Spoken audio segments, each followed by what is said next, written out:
کسی ملک میں ایک نجومی رہتا تھا، بہت ہی جھوٹا اور مکار تھا، لیکن لوگ اس پر اتنا یقین کرتے تھے کہ وہ جو کہتا ویسے ہی ہو جاتا۔ اس ملک کے بادشاہ نے ایک مرتبہ نجومی کو اپنے دربار میں بلایا۔ پاس ہی بادشاہ کا وزیر بیٹھا ہوا تھا۔ بادشاہ نے نجومی سے کہا، میاں نجومی، آج کچھ ہمارے متعلق بھی بتاؤ۔ یہ سن کر نجومی کچھ دیر حساب کتاب کرتا رہا، پھر کہنے لگا، حضور، یہ سال آپ کے لیے منحوس ثابت ہوگا، ممکن ہے آپ اسی سال وفات پا جائیں۔ یہ سب سن کر بادشاہ بہت پریشان ہوا۔ وزیر نے بادشاہ کو فکر مند دیکھا تو اسے نجومی پر شدید غصہ آیا۔ وزیر نے دوبارہ حساب لگانے کو کہا۔ اس بار بھی نجومی نے یہی بات کہی۔ اب تو بادشاہ کو اپنی موت کا پکا یقین ہو گیا اور اس کا رنگ سرد پڑنے لگا۔ بادشاہ کی یہ حالت دیکھ کر وزیر سوچ میں پڑ گیا۔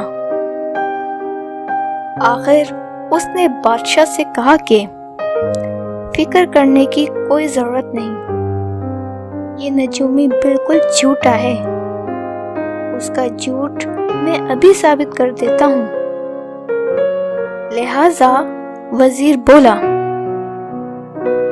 تم نے بادشاہ سلامت کے بارے میں بتایا ہے، کچھ اپنے بارے میں بھی بتاؤ، تم کتنا عرصہ زندہ رہو گے؟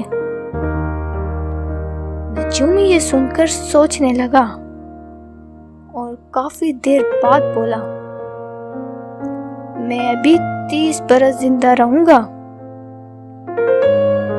یہ سن کر وزیر نے جلاد کو بلایا اور کہا، اس نجومی کا سر اڑا دیا جائے۔ جلاد نے ایک ہی وار میں نجومی کا سر تن سے جدا کر دیا۔ اس نجومی کی لاش بادشاہ کے سامنے تھی۔ وزیر نے بادشاہ سے کہا، حضور دیکھیے، یہ کہہ رہا تھا کہ ابھی مزید 30 سال زندہ رہے گا، لیکن یہ آپ کے سامنے قتل ہو چکا ہے۔ جو شخص خود اپنی موت کے متعلق ٹھیک نہیں بتا سکتا، وہ دوسروں کے بارے میں کیسے ٹھیک بتا سکتا ہے؟ نجومی کے قتل کے بعد بادشاہ کا دل سکون میں آ گیا اور رعایا بھی خوش ہو گئی کہ ایک جھوٹ بولنے والا شخص اپنے انجام کو پہنچ گیا۔ بادشاہ اس نجومیوں کے پاس جانا یا ہاتھ دکھانا گناہ ہے۔ غیب کا علم سوائے اللہ کے پاس کسی کے نہیں۔ واقعے کے بعد بھی سالہ سال تک زندہ رہا اور نہ ہی کوئی کسی کی زندگی اور موت کا فیصلہ کر سکتا ہے۔